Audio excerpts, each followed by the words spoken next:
Welcome back to the Skits and Giggles podcast. I'm Pascal, chief instigator of this show and your host. I'm joined by my co-host and resident engineer, the Waldorf to my Statler, Bryson. Bryson, how's things going with you today? I'm revved up, Pascal. How are you? I'm going great, man. It's going great. Today we're also joined by our good buddy and external engineering consultant, Esteban Zimmermann. Yeti, how's things with you? Great, guys. New bike day today. Just got my new Enduro like 2 weeks ago. My old one it wasn't old. My Enduro got stolen. So, yeah, I'm pretty stoked today. And happy to be with you. First time doing a podcast. Nice one. Well, I guess before we do anything else, I think we should clarify why people have to come to call you Yeti as your nickname. Well, if you've ever met me, you will know I'm not really small, and I would say I'm big bone, though I have my winter weight right now, and I'm quite hairy. So there's a couple of versions to the story. I'll leave up most of them to the urban legends, but I think the main one came to be when I was wearing the old Dainese. Here they say Dainese. Well, it is Italian. Whatever. Dainese. Those awful full body protection suits that would stink like hell after a whole season. Well, I had one of those, and I was wearing it, and it was quite a foggy day in the mountains in Peru. So I just went far away to take a leak, maybe dump something more. But as I was coming back, there was this group of kids there, and this little girl just saw me coming out of the fog, and she started yelling, "Yeti, the Yeti's coming," and so on. They were quite afraid, and they ran away. So I guess since that's sort of officialized the nickname. Nice one. Okay, right on. Well, I think before we jump to our listener questions for today, it's time for some housekeeping and saying thank you to everyone that shared our show with friends, reached out to us with feedback, or just sent in some great follow-up questions. Please keep those coming. It really helps our show to be as relevant as possible. To follow along, you can find and subscribe to the Skits and Giggles podcast on Spotify, Apple Podcasts, and now even YouTube. Bryson, we are on the tube, man. What? I know. Tubers. It's crazy. Well, you guys have to excuse our gnarly YouTube address, but as you know, or may not know, we need at least 100 subscribers to our channel to get our own address. So if YouTube is where you listen to podcasts, then you can just subscribe to our channel and let us know that you're listening there. And in the same process, make it easier for everyone else to find us. If you just want to say hi or want to comment on anything, just slide into our DMs on Instagram at Skits and Giggles, or find us under skitsandgiggles.com, where you have all the other information. Well, with all of that out of the way, it's time for the listener question today, and I think we have a great one for Yeti. Bryson, do you want to take that one maybe today? Yeah, thanks, Pascal. Yeti, welcome. I was chatting with a friend of mine after episode 2, where we had James on, talking about some of the trends that he believes will be coming up in the next 5 to 10 years. And he made a good point. He said, all this talk about electronics, better suspension and better suspension is great for guys who want to buy top shelf stuff, great for the pros. But he wants to know, what does it really mean for the average Joes? Well, Bryson, I know you don't like more suspension. You like actually to go with less suspension. You always go under fork with it. But no, I think for the average Joe, I'm gonna use now the classical BS argument that I'm gonna say it's the same as with Formula One. It's all trickle down technology to the consumer, and it's how it starts with the prosumer and so on. But actually, in the bike industry, I think it makes sense in the more like from the innovation side. if you remember when we were young, I don't know, you ever use cantilever brakes or V brakes? Remember Definitely. those? Mm-hmm. I Yeah. even had brake boosters. Yeah, I had those too, like the Gorilla brake boosters for the forks. Well, I used two of those. It still bended like hell. But anyway, I remember the time when they started introducing the disc brakes, hydraulic disc brakes. The first haze, they were crappy, but they actually braked better. So all the old guys back then used to say, "Yeah, why do we need disc brakes? I mean, the stuff we have already works." And the older guys used to say, "Why do we need suspension? The stuff we have already works." And I think it's the same. It goes in the same direction with electronic shifting. I think now the time is right because it's not actually a new idea. So it has also to do with timing and trickle down argument of technology will, I think that will happen eventually later. And yeah, I mean, it's kind of the right innovation, that the kind that opens a ton of options, not only for the consumer with new features and so on, but also for the frame builders. I mean, getting rid of all the cabling things actually makes your life much easier as a frame builder. So I think we could be on to some cool new features. And I mean, the timing is also right. Look at the seat post, the Magura Viron wireless seat post. That was crappy. Sorry, Magura, but it was really crappy. And I mean, now the AXS seat post, it just works. I mean, it still costs a lot of money, and I see myself as an early adopter. And even though I'm an engineer, I like, or people say I have a dentist bike. But yeah, I think that's one of the good things about living and working in Zurich. But I mean, I would be also happy with just riding Ixte or something.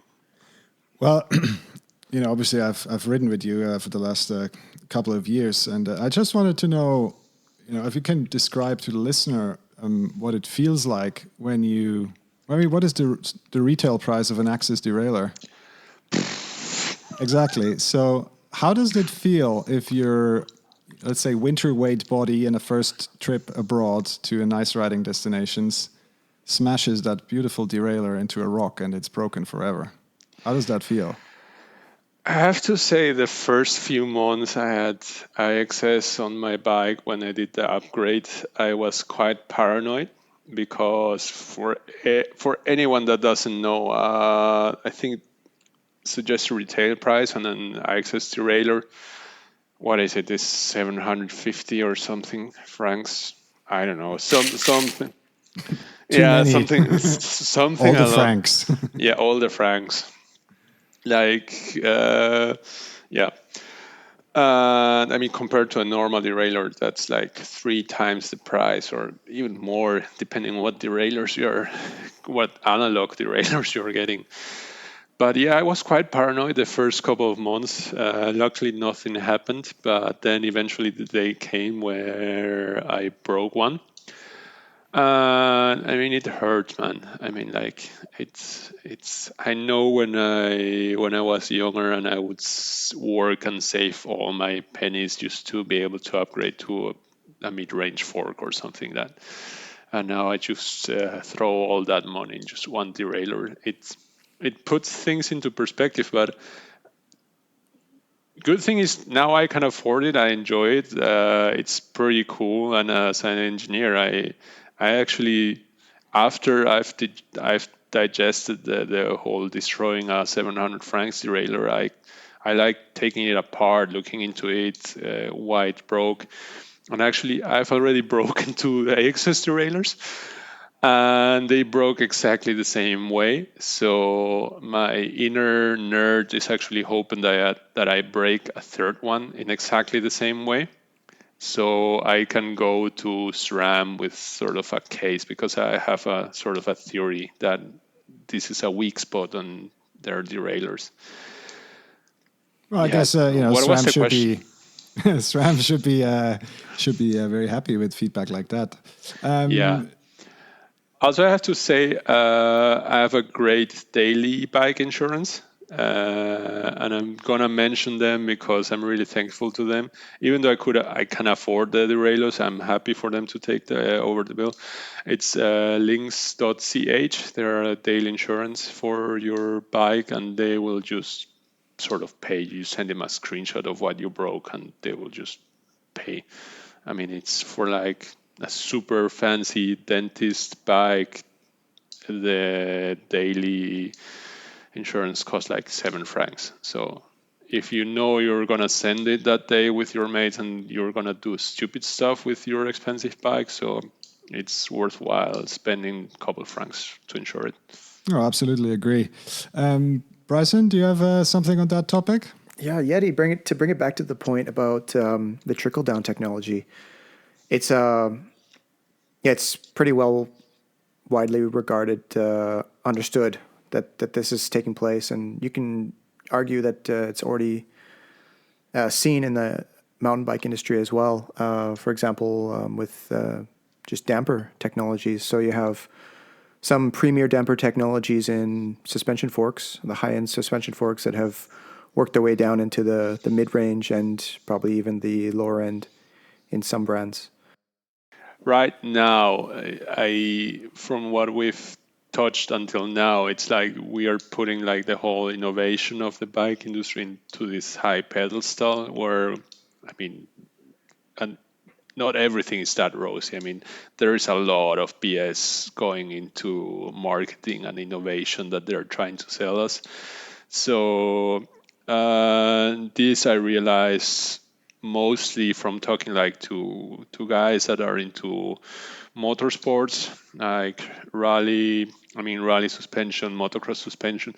I mean, these guys have their stuff figured out since long time ago, and the stuff that some of the brands try to sell us is like it's just awful, and it's just renaming damping or like new damping systems, like repackaging and everything. And I mean, some of that stuff actually works and makes sense, but then the normal consumer has no idea. And I mean, they just change bikes anyways every 2, 3, or 5 years. So they just buy the newest thing and they're happy to have that new sticker with a new abbreviation on their fork or frame or whatever. So yeah, there's a lot of BS to go through it. And I think some of the skepticism that triggered that question from your friends might have to do with some of that, with all the stuff that, all the marketing that's actually not real, no real innovation that they want to sell us. Well, that's true, but I guess to maybe wrap this discussion up. I mean, it's if you want to summarize the discussion and maybe the thinking about this trickle down is, of course, if you're sitting here as an average Joe, as an average rider, then I think the key takeaway from all this innovation for you is that if you don't want to upgrade your bike and go with the newest trends, that would hopefully mean that at the very least the stuff that you currently ride is getting a lot cheaper to replace, for that it's the same quality that you have already now. And if you want to just stay, let's say, on the same price level, then if you always spend the same amount, then that means that the average quality of that same price point should get a lot better over time. Absolutely. So overall, I think it's the innovation. Yes, it's the same as we see in other markets. Formula One is obviously one of the the flag bearers in terms of innovation for the car industry, and similar in mountain biking. Obviously, it's downhill and enduro to some extent, and much less so actually cross country these days. That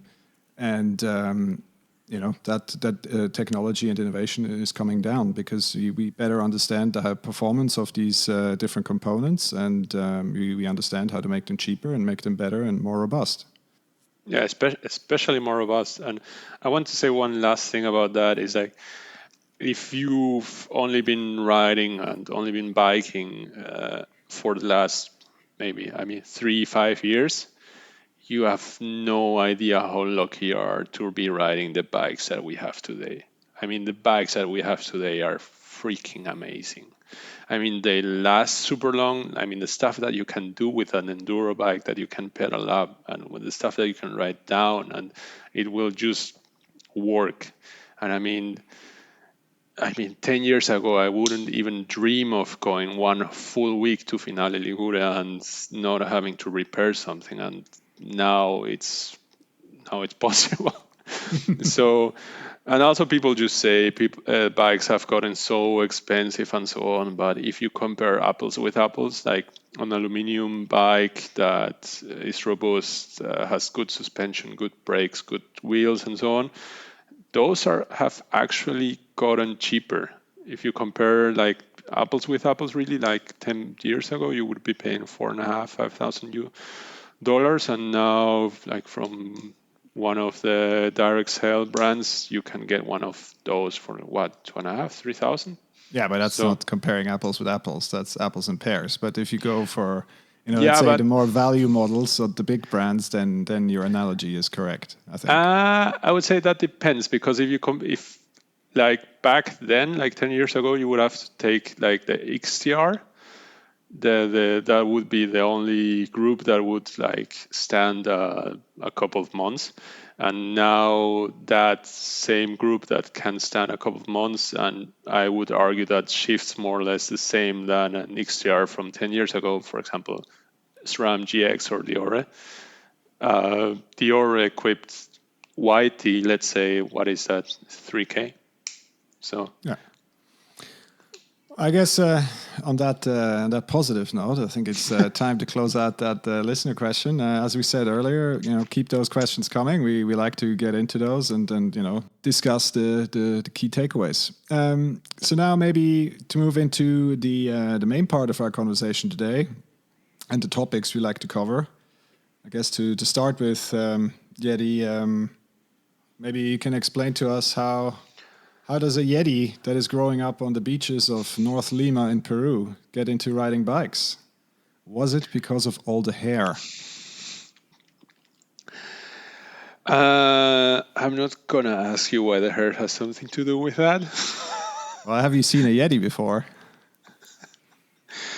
I've seen myself in the mirror. No. How did I get into biking? That's the question, right? That is correct.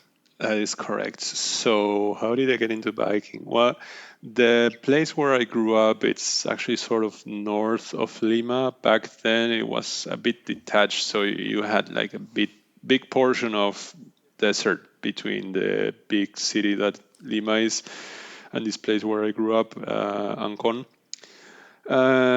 So it was pretty desolated. There was only like the beach, the yacht club, which was the reason why we lived there, because my father liked to sail, and our house was like on the top of the hill. So the only way to get down to the beach or any restaurant or to get ice cream or whatever was just by bike or walking, like, what was that, like 1 hour.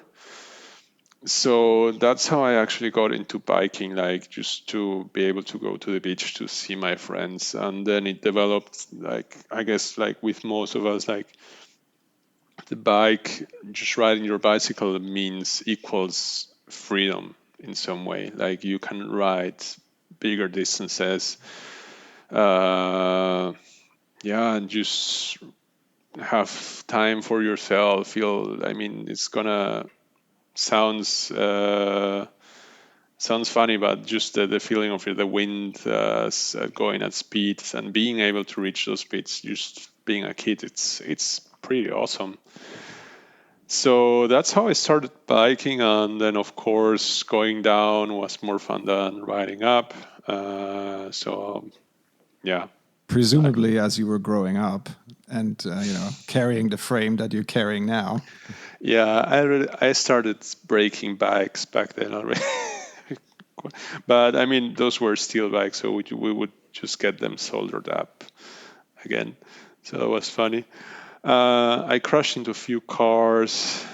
Even, yeah, my mom didn't like it that much. So anyway, I think that's the same with everyone when they start riding as kids. And yeah, and then when I moved into the city, I met some other people that share my interest into riding bikes downhill. And I realized this was becoming a sport, and just started riding more and more and trying stupid things like drops and yeah, and just got like a GT cross country bike, went into a downhill race. What year Yeah, was that? dude, I think I was 13, 13, my first So downhill that race. must have been, what is that, mid 90s? Yeah, I was riding. Yeah, that was a GTLTS 3, Oh, I okay. So think. it was already with suspension. I was just wondering because it was like mid '90s. It was a cross country bike. My question would have been, how far down the track did you get before it broke into pieces? Because that was my experience at the time. But I crashed like 100 meters before the finish line. And then I had one of my first, actually my first concussion. Yeah, I remember forgetting everything about that day and just waking up hours later or like half a day later in the hospital as I woke up in the MRI machine or a CT scan. I don't know which one was it. So just imagine you're just like teenager and wake up in one of those machines and you see the green laser pointing at your eyes. So I freaked out a bit. It sounds really traumatic. But what kept you coming back to the bike? I think mostly the people. I think people. I mean, biking is just this awesome common denominator, and it just unites people from whatever their background is. I mean, we had. I mean, we had people from motocross, old guys, young guys, people from cross country, and then I mean downhill was just starting to become downhill back then. So we had all these people from different backgrounds just coming in, and that was pretty cool. And I'm gonna say that at school I was quite a nerdy guy, so I didn't regard almost that many people at school as like close friends, and this is something my biking gave me, like this sense of community. Like if you crash, like all the people that come and pick you up and you have fun together, you do stupid things, dangerous things together, and this just sort of unites the troop that we became. And those are some of my best friends until now. Even living in Europe, when I see them, it's like we've been together all these years. So that's really pretty cool. And I mean, the cool thing, really really cool thing about biking is that age really doesn't matter. Like you can hang out at the table with riders that are 20 years younger than you, 20 years older than you, and at the end of the day, this common denominator, that's biking, and that's just awesome. So you mentioned that you have some riding buddies in Switzerland. How would you compare the scene or even the riding between Peru and Switzerland? What are the differences? What are the similarities, maybe? Well, the first thing that made an impact on me when I started riding here in Switzerland, when I came, is how organized everything felt with biking. You can really tell, like, well, at least back then, that was 2006. For those that didn't bike back then, there weren't many bikers back then. So all the bikers that you met riding, they had, at least here in Switzerland, they had some sort of like Verein background. They would, Probably mostly racer types, right? So because that's that's a lot of where Swiss biking culture in that yeah, from the olden days, like from the 90s, right? Where it's coming from, and actually still of the infrastructure certainly on the competitive side is still based on yeah. those systems that were put in place back then. Yeah, you could really tell that all the guys that you would met riding would be like had some sort of a very organized background regarding their riding, or at least on all the downhillers. They had most European downhillers back then. They had like a BMX background. So even though they tried to be like this free ride kind of cool guy from Cranked 5 or something, they still were like organized and very serious about their riding. So that's one of the difference. And the other difference is that I was shocked how difficult it is to build trails here in Switzerland, because in Peru you just go to a hill, don't ask anyone, just build something. If somebody says something, then you talk to them, and maybe you have to build somewhere else. But I mean, it's not, you don't have to get permits or anything. I think things have changed, but mainly in the city. But around Peru, outside of Peru, it's just like you have these endless hills, you have the Andes, and you can build. You don't really have to build trails, you just have to clear like parts of the hill so that you don't die. uh, and then you just have these awesome descents that I'm sure you have seen on some of the YouTube videos or GoPro videos. But the other thing that shocked me is back then I had this idea of riding in Peru that if you there are certain trails in the Andes that where if you crash and break something, you're going to have a bad time because you have to make it back to the car by yourself. You have to either, I mean, we have stories of guys breaking their femurs or breaking their hips and still having to ride like half an hour or 1 hour sitting in the back of a motocross bike going over rough terrain. So, I mean, that's painful. You survive, you may lose some blood, but you make it. And I think that's something you don't have here. I mean, here you just take your app, or someone sees you sort of dying and they call, and 15 minutes later you have a helicopter, and you have if you are lucky enough to be awake, and it's a nice day, you have an awesome view of the Alps. Shout out to the Obviously, Rega.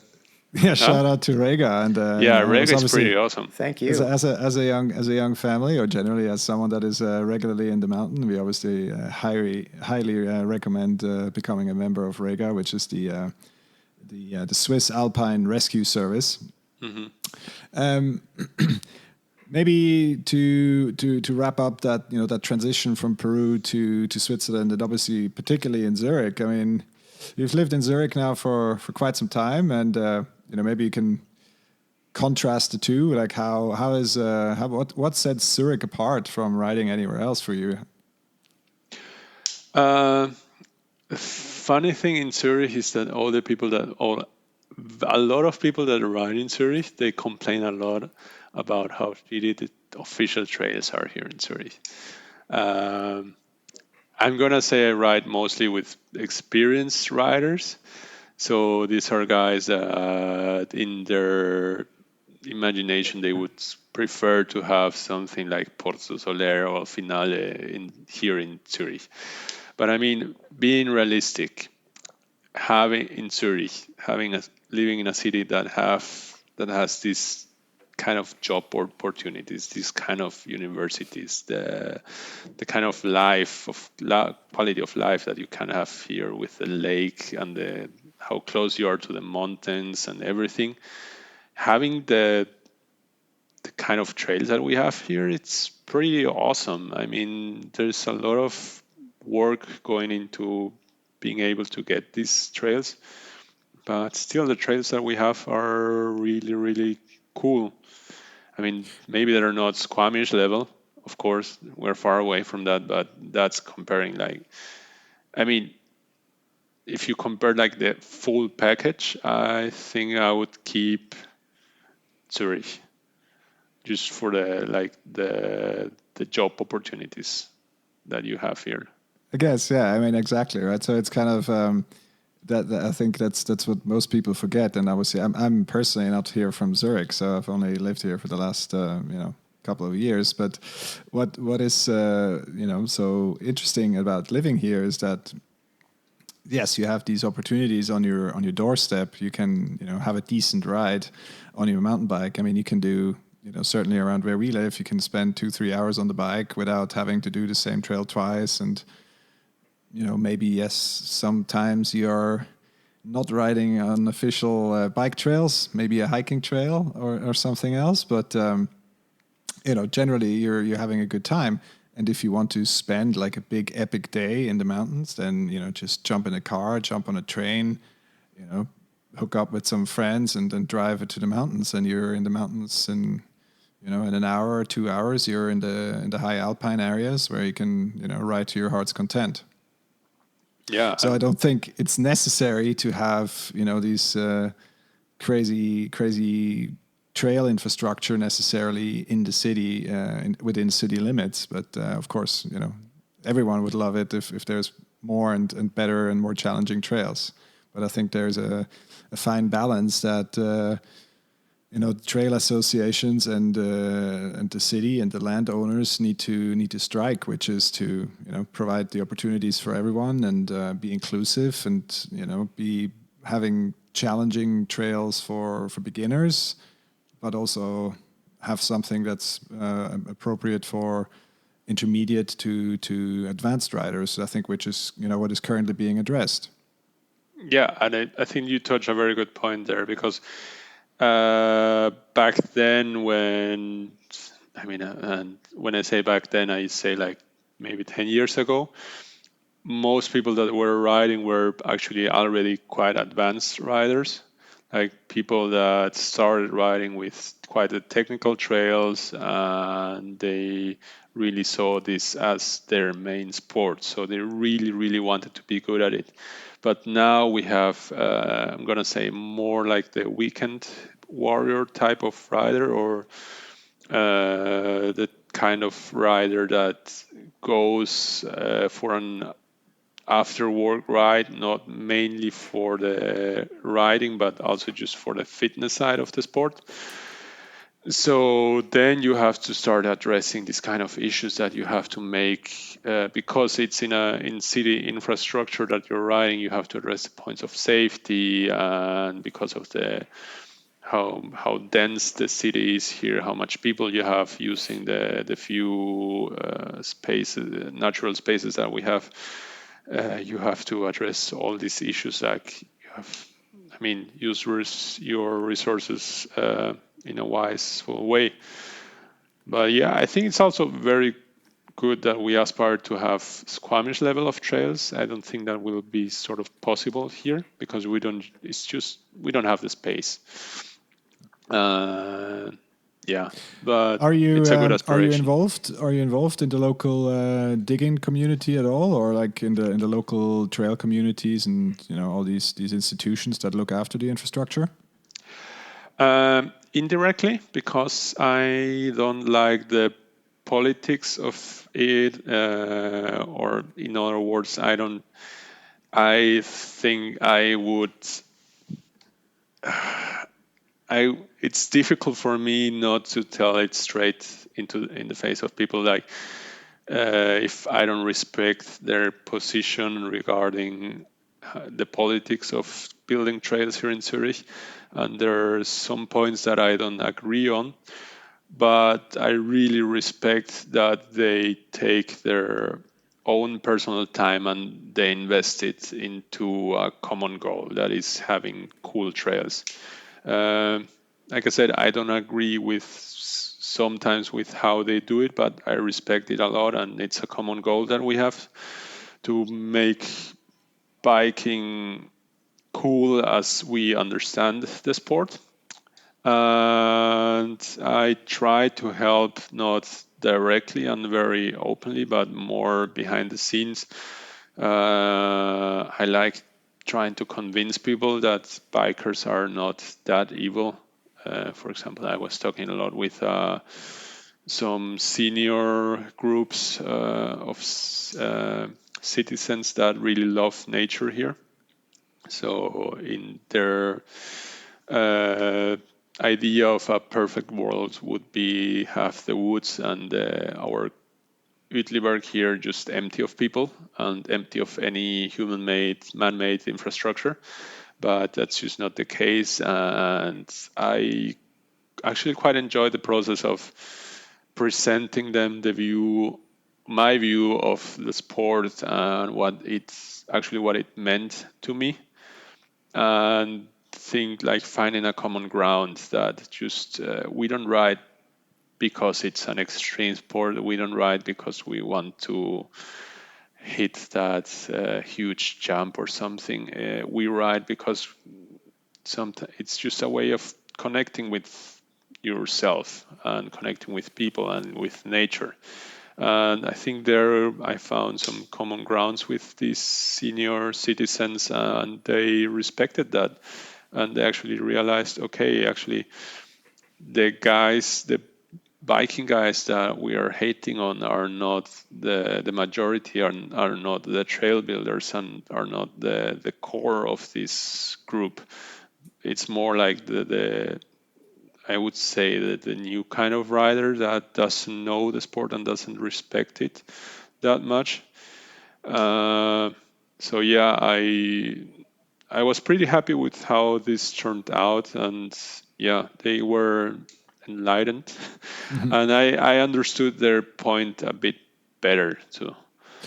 I guess you make a good point. I mean, it's most of the time a lot of these conflicts can be avoided by taking a step back and looking at the bigger picture and putting yourself in the other person's shoes and trying to understand what this person wants to do and what this person tries to achieve. And I guess you mentioned an interesting topic, I think, which is a discussion for another podcast entirely, and that's this outside view, this outside in view of mountain biking, right? Which is people see on TV that people are throwing themselves off cliffs, and they see the rampage stuff, and they see downhill World Cup on TV, and all these crazy stunts, and then they have the view that everyone is like that, right? So everyone wants to throw themselves over big jumps and big drops and do crazy things. But I would say for 99% of the riders out there, that's definitely not the case. The thing is that, like you said, most of riders cannot even do that, and if you ride often, most of the times the reason that you're riding is just to clear your head and just have time for yourself and get into this flow state. And of course, to learn something new, you have to go on the edge of this flow state and get a bit scary and do scary things sometimes. But most of the times you don't do that, even if you can. I mean, I'm sure Brandon Semenuk is not riding. He's only riding on the edge of his skill set, like a fraction of the time. When the camera is rolling. When he's getting paid. Yeah, so Yeti, it sounds like you're doing a lot of behind-the-scenes work, and I think I speak for everyone when we can say thank you for that, because I think it does go a long way. But I also know that you do some work on the front lines as well.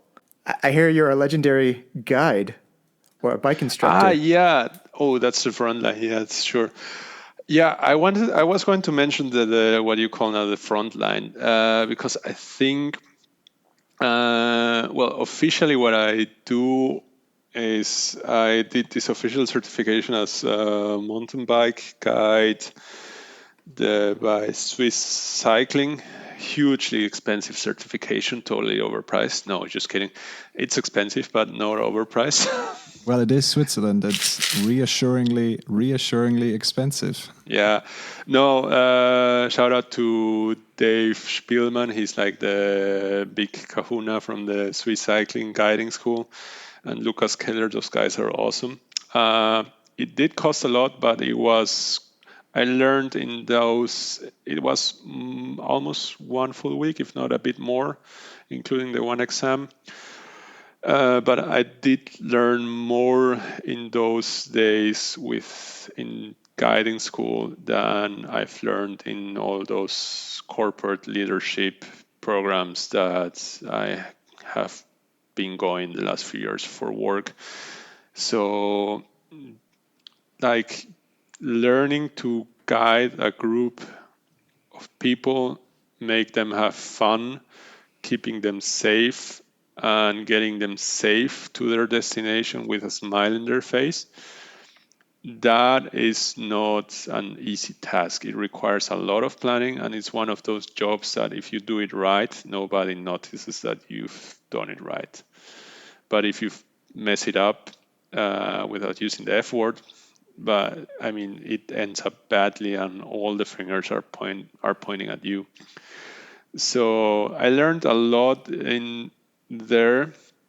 I had some of the most awesome riding I've ever had with, I mean, in the end, if you do it right, these people, the paying customers become sort of your friends. I still have contact with some of them, and did some back guiding with Dave Spielmann. Dave Spielmann, he's, like I said, the big kahuna of the big boss from the Swiss Cycling Bike Guiding School.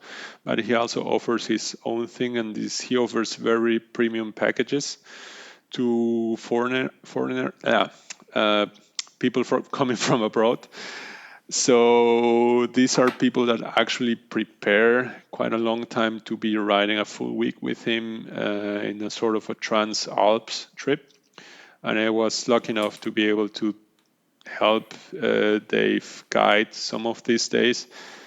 And it was pretty awesome just to see this, like see the real stoke at the end of one full day with these people. That was awesome. That was really, really cool.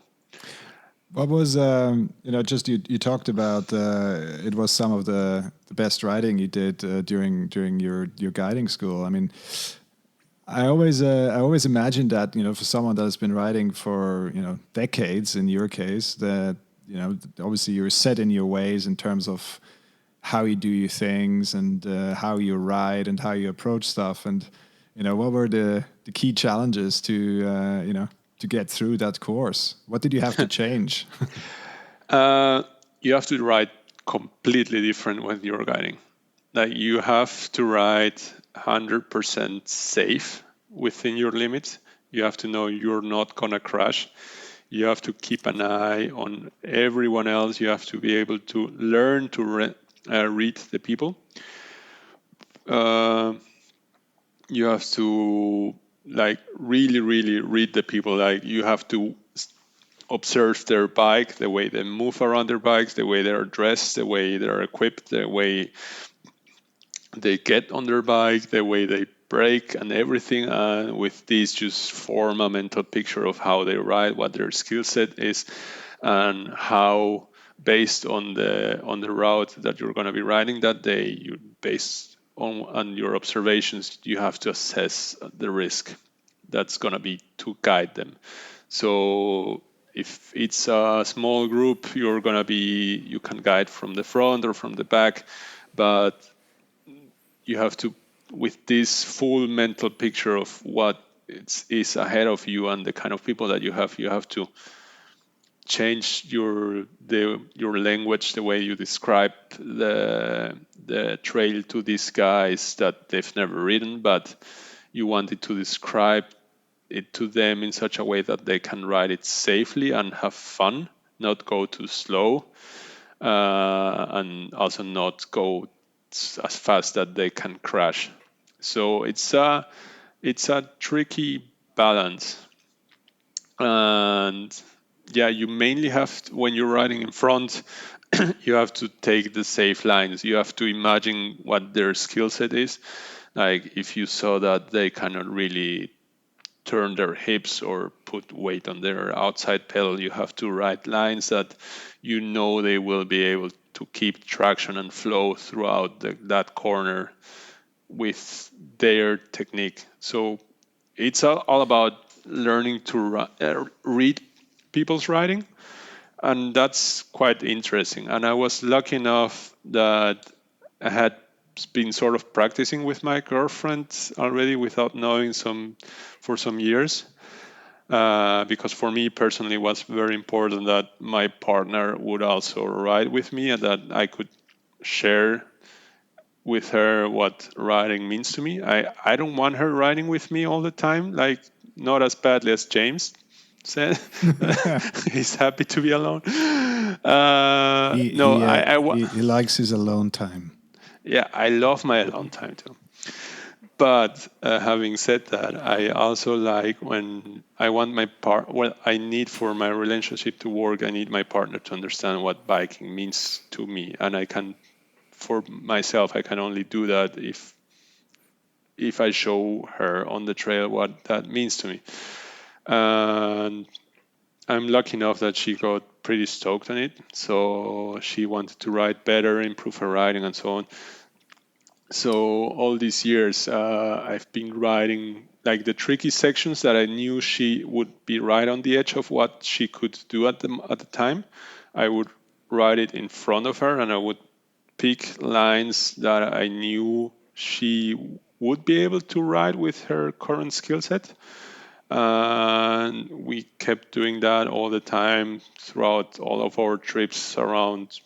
Well, we've been to many places by now, but yeah, and that kept her going, and she was pretty stoked. And I learned many valuable lessons with her that I can now transfer to my bike guiding and also when I do We're more uh, we're, technical we're training. we're starting to go onto a very interesting tangent here, and obviously, as I mentioned, I think in a couple of episodes now, is that one of the things I want to achieve with this podcast is to educate myself how I can get my better half to get out riding with me some more.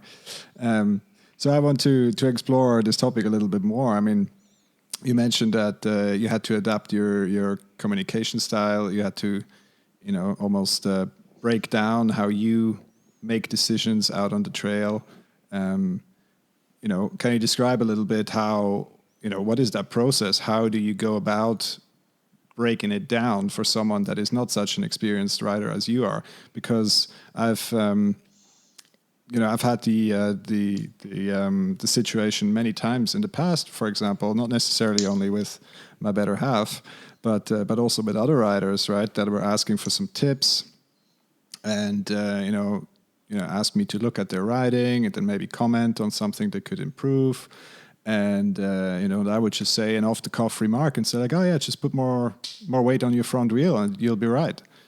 And then obviously nothing changed, and because they cannot rationalize what it means to actually put more weight on your front. And then the funny thing is that is a good friend of mine who then later on went to our common friend Greg to the bike school to book a technique session for a day. And I knew about this, and then in the evening I called him up and was like, "Hey, tell me, how did it go?" And he's like, "Well, it was great. It was great. But what we did all day is we talked about getting more weight on the front. And now, after a day of Greg talking to me in simple steps and breaking it down, I finally understand what you meant with this 5-second remark about, yeah, just put more weight on your front. No problem." So to make this a short question, again, is like, how do you go about breaking it down for someone that's a less experienced rider? I think first you have to understand the person. it's not. I mean, of course, you have to know how to ride. You have to know the body mechanics of what you have to do to ride well. But I think to teach riding to someone, you have to understand first what the background of the person is. And with this is also the reason why it's much easier to teach something new or to teach riding to someone that's pretty young, because I think their mind is just so much more flexible. And with older people, and I mean by older, I mean already by if you're like 20 years old, it's gonna become trickier and trickier because your mind has already learned so many things, and you have all these mental tools and feelings on how you should move and how you should interpret the force feedback that you feel on your body. Uh, that's different for each person. So, I mean, like a good example, I had somebody that had a skiing background that just had just started riding, and their skiing is just like people that ski is just so easy to teach cornering, because you just teach them, like you show them the edge of the tire and you say them that's the edge of your ski. So you have to put the weight in a similar way. And actually, some years ago, my partner Daniela made me go take some skiing lessons, and it was a complete different on the opposite way. Like the guy that was teaching me how to ski, he also runs he runs Epic bike and skiing school in Lenzerheide. He realized I didn't know shit about skiing. So he told me, okay, dude, you have to do it like, just feel like you're putting pressure on the outside pedal, or you feel like you're going to corner like this or like that. So he translated everything to the toolbox that I had in my head. So that, I think, is the key. It's being able to read the toolbox that people already have in their heads and explain them biking in those terms. Because if you tried explaining to someone, yeah, you just have to lose the brakes and put more weight on the front. I mean, they understand it. Of course, they're not stupid, hopefully. Uh, but if they have already this, if they're football players or something, like they have no idea how it feels, how it should translate to their body position, to the feedback they're gonna get from the bike. So I think it's hard work, but it's worth it to try to first understand what tools you have in their minds to start working on, and then build from there. Okay. Well, I guess that's a good takeaway, and I should take that up the next time. One another interesting angle to this, whole bike guiding and group dynamics I'm interested in is of course the whole discussion about mixed groups, so men and women versus women groups, and if there's any differences. Or what are the key standouts in those groups? Oh, there are huge differences. Personally, I'd much rather take a women's group, or than I think the trickiest one. Not gonna say the worst one, but the trickiest one is a mixed group, then a men's group, and the easiest one is by far only women's group. And the reason is saying that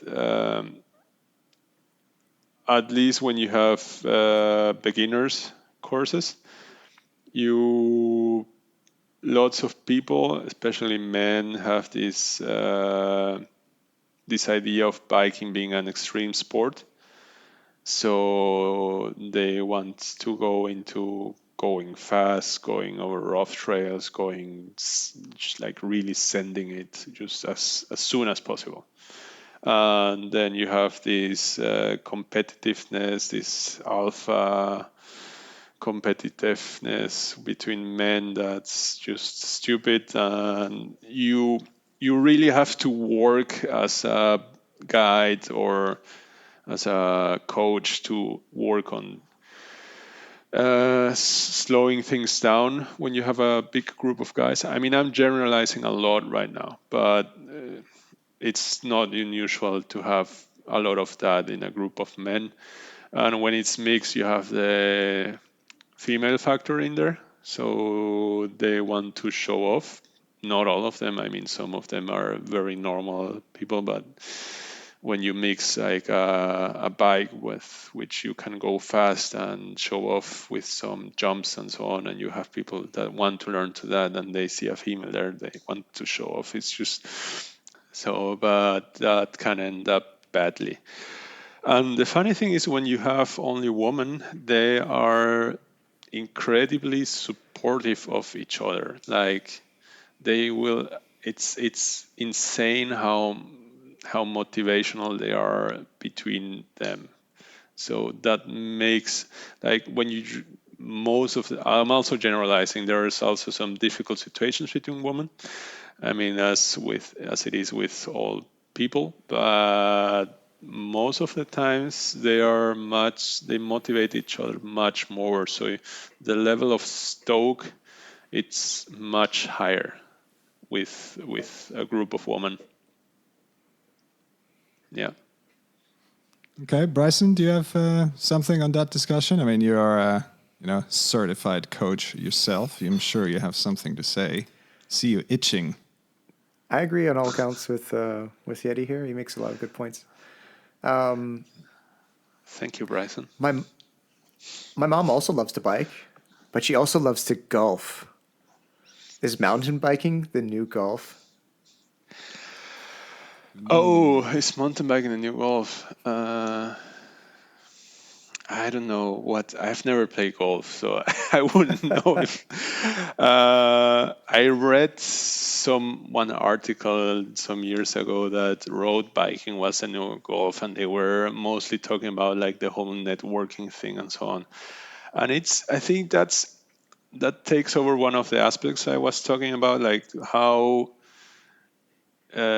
biking can become this common denominator to so many people of so many different backgrounds. Like you could be riding with someone that's CEO of some fancy company here in Zurich without knowing that they are in this power position.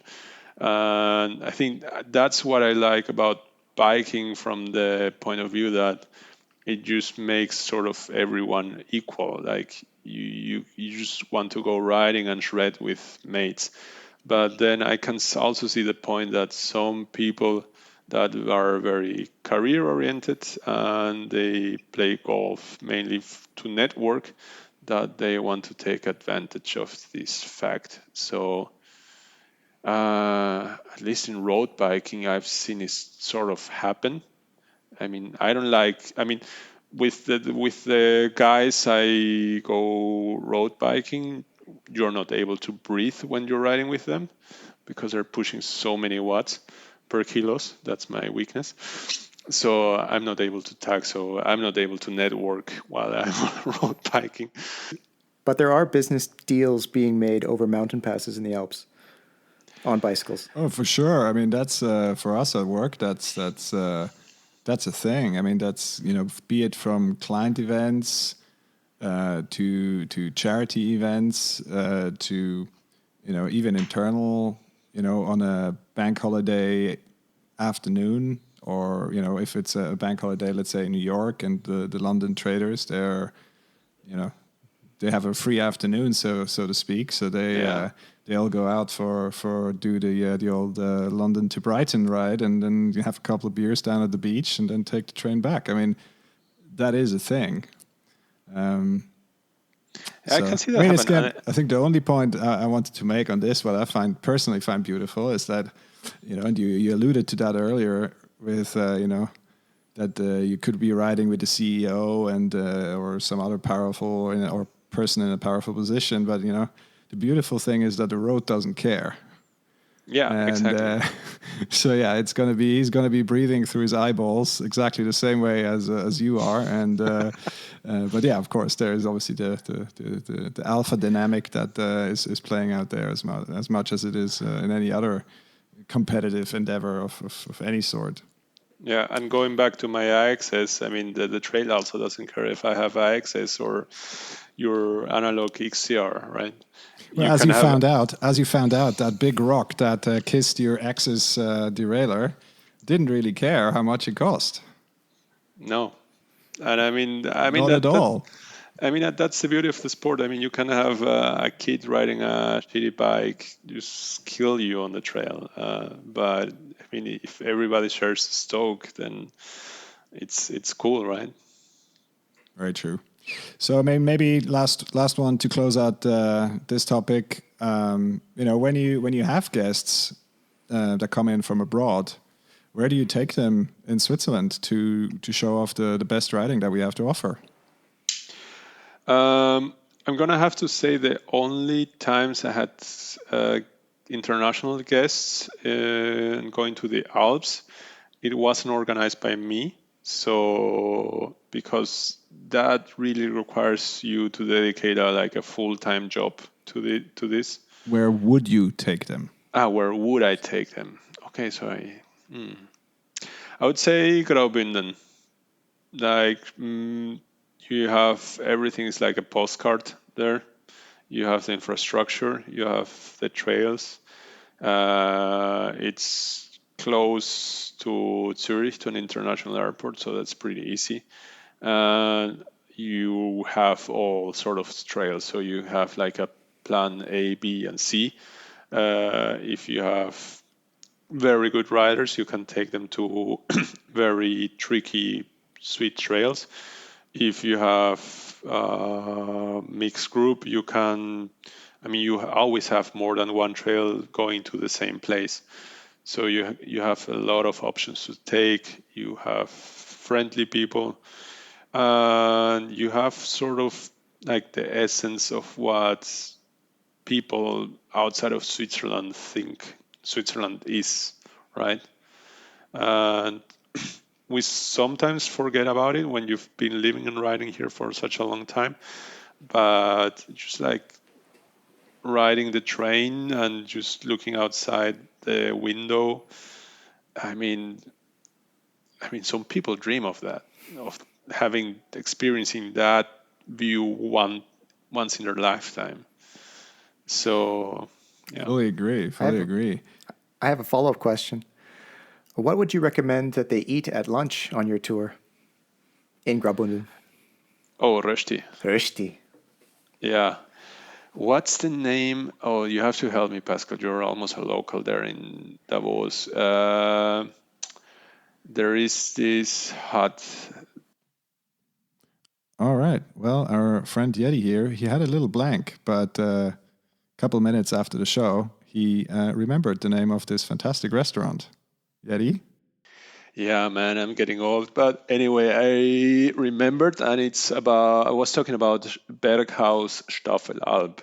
It's this tiny hut at the end of some trails in Davos, and it has these amazing views over the valley. They have this great food, and also especially great people taking care of you.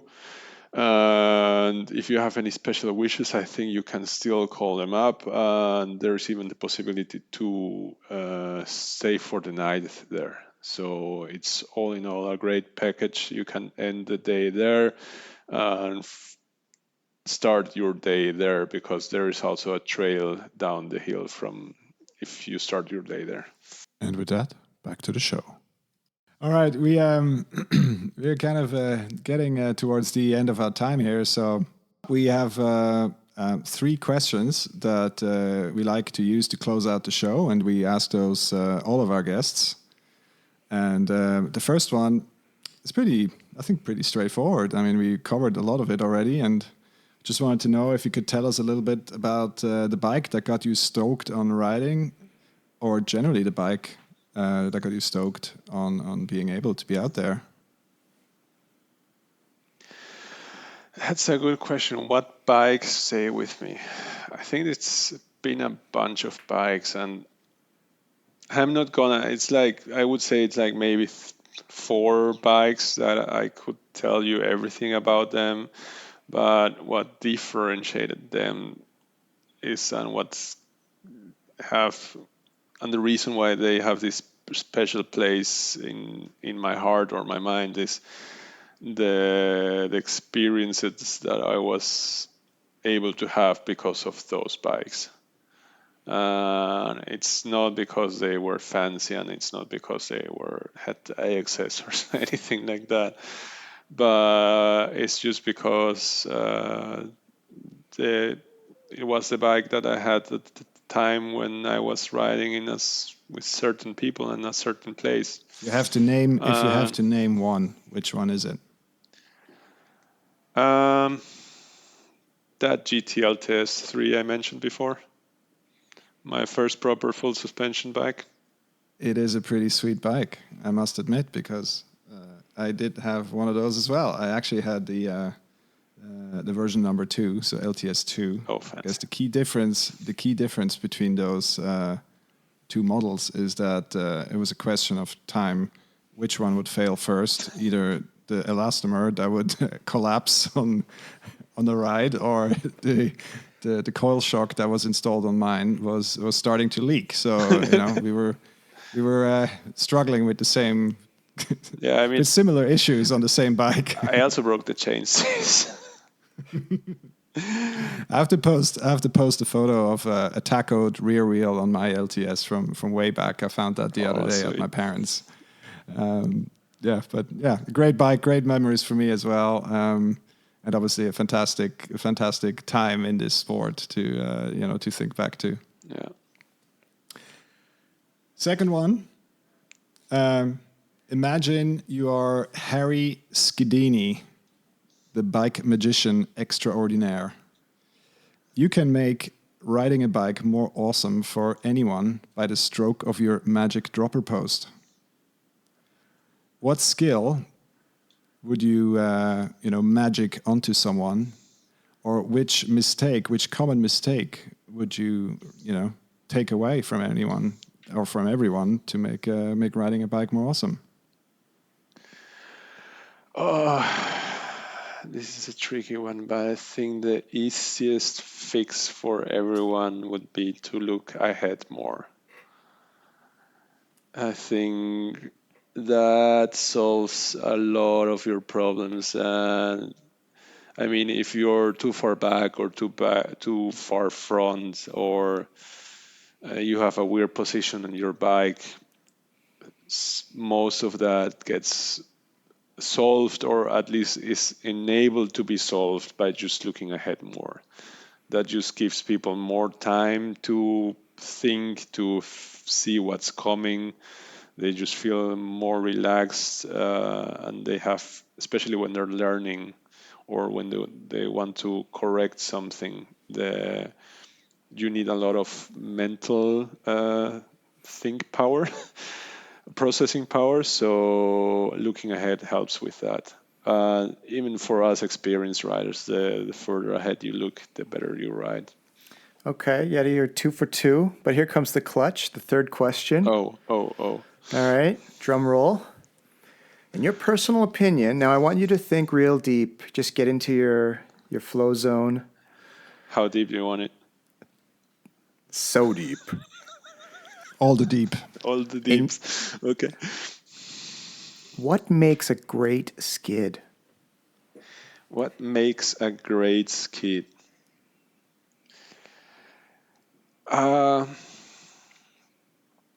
Being a heavy guy.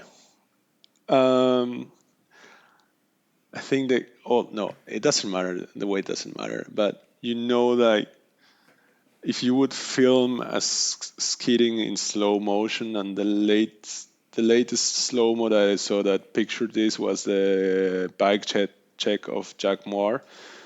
When you see him skidding and you see the rear wheel just flexing, like check, and you get to that point of like on the edge of control, you feel your bike like also like sort of on the edge. I mean, for me being so heavy, it's quite easy to get to like a real will to flex. You don't need that much skill with my weight to make it do that.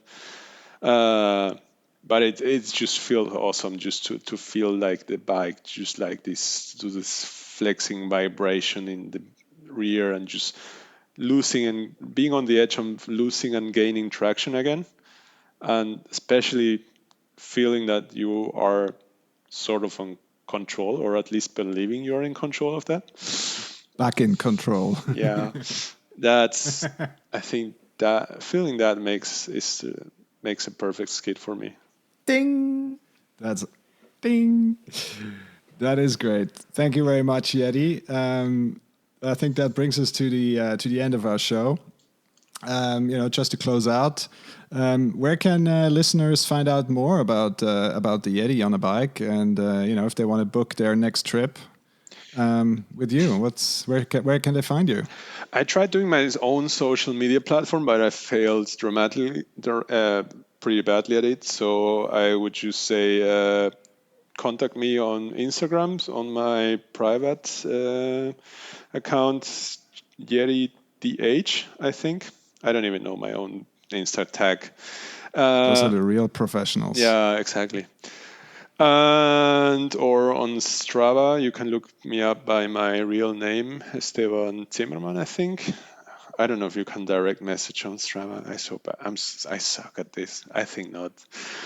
I'm sure people will find you. Exactly. And on the official channel, you can just go to bikeschuleZürich.ch or through the biroma.ch website. That's the bike shop that supports us and one of the coolest bike shops here in town. And you can contact me through them, and they also have a lot of pretty cool coaches and guides there. For any need. For any All need. Right. Well, that's awesome. Well, Esteban, thank you very much for your time. It was awesome having you on. Bryson, it was a pleasure with you as Likewise. always. Cool, guys. And with that, I think we close it out. Talk to you Thanks, next Yeti. time. Cheers. Ciao.